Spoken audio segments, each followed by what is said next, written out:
Olá, dando continuidade à nossa programação dos artigos, hoje falaremos sobre a distância interimplantar na reabilitação oral.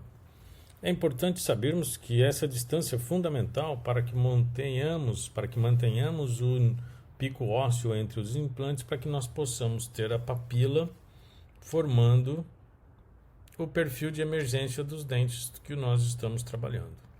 É importante também sabermos que o osso cortical, que é onde a maioria do ombro dos implantes estarão ancorados, ele tem uma microcirculação. E quando você fresa para posicionar esse implante, você tem uma distância muito pequena entre esses implantes, esse microvaso não tem como se regenerar, nem tem como tempo para ter uma angiogênese. Então, o que vai acontecer ali é a perda desse tecido ósseo.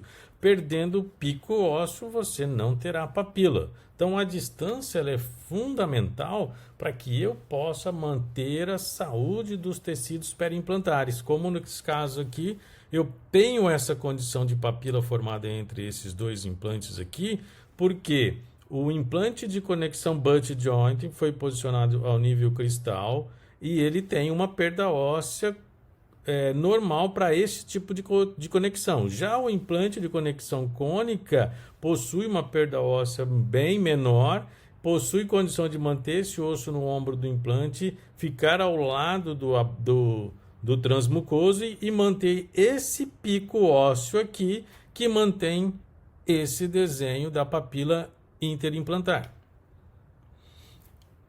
Essa resposta é uma resposta fisiológica e ela é importante para manter a formação do espaço biológico ao redor do implante. Nesse outro caso, nos dentes um pouco mais posteriores, aumentando essa distância entre os implantes, nós vamos ter uma condição mais favorável de formação de tecido ósseo em cima do ombro dos implantes. E 2 anos depois você pode ver como o osso é mantido e ele está ancorado no ombro do implante indo em direção aos abutments.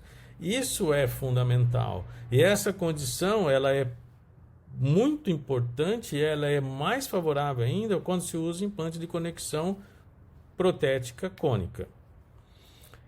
Essa distância também proporciona a formação do que? Do selado biológico ideal para impedir o que?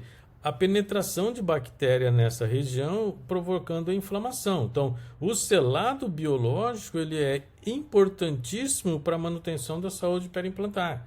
E você consegue esse selado biológico porque você tem com esse implante uma diferença de diâmetro entre o abutment e o implante, que nesse caso aqui, logo após a remoção do dente, a colocação do implante.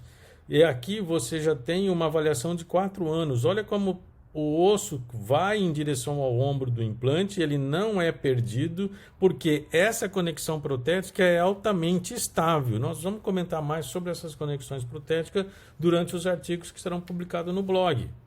Então, o selado biológico ele é fundamental para que eu tenha o quê? O osso em cima do ombro do meu implante, formando o quê? Um espaço esse osso em cima do ombro do implante permite que você tenha tecido conjuntivo, tecido epitelial, fechando essa região periimplantar aqui, impedindo que bactéria penetre nesse espaço e a penetração dela possa vir a provocar no primeiro momento uma inflamação e depois uma infecção. Então, além da reabsorção da crista óssea, você vai diminuir com essa distância, você também tem que pensar em outras condições que possa proporcionar essa perda de tecido ósseo em volta do implante, que é a anatomia do osso cortical, como eu falei, que ele tem uma microvascularização, o macro desenho da região cervical do implante. Eu preciso ter nessa região o que? Micro-rugosidade e ter uma condição de platform switching. O tratamento de superfície de implante é fundamental. Eu preciso que esse implante possua uma condição de transformar aquela parede do titânio, que seria hidrofóbica, em hidrofílica, para diminuir o tempo de osseointegração. O tipo de conexão entre o implante e a abutment, ela é fundamental. Eu preciso de uma conexão altamente estável e para isso tem que ser conexão cônica. O posicionamento do implante em relação à crista óssea é importante eu colocá-lo abaixo da crista óssea para eu formar o chamber, mas para isso eu tenho que ter um implante de conexão protética cônica. Se eu fizer isso com uma conexão butt joint, eu vou perder muito mais osso. E é claro que nós estamos conversando hoje que é a distância entre os implantes.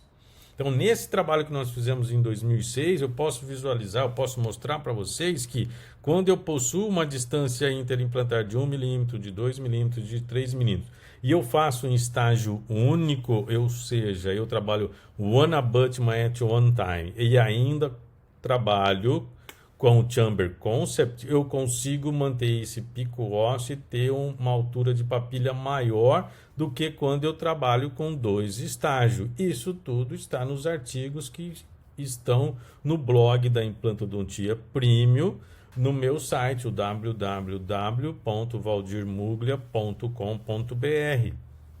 Então, o que quero mostrar para vocês é que a distância interimplantar ela é fundamental para que eu possa ter tecido mole recobrindo o tecido ósseo que está em cima do ombro do implante, fazendo que o selado biológico, proporcionando a manutenção de papila devido à manutenção do crista ósseo.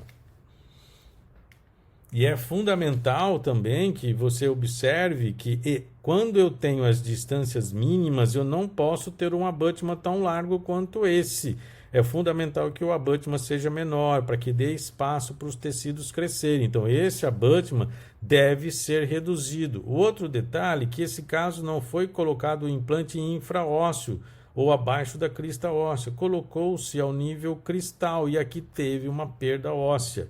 Mesmo quando você tem o espaço entre implantes muito pequeno, mas você coloca um abutment menor, há condição de ter crescimento ósseo e formação dessa crista óssea.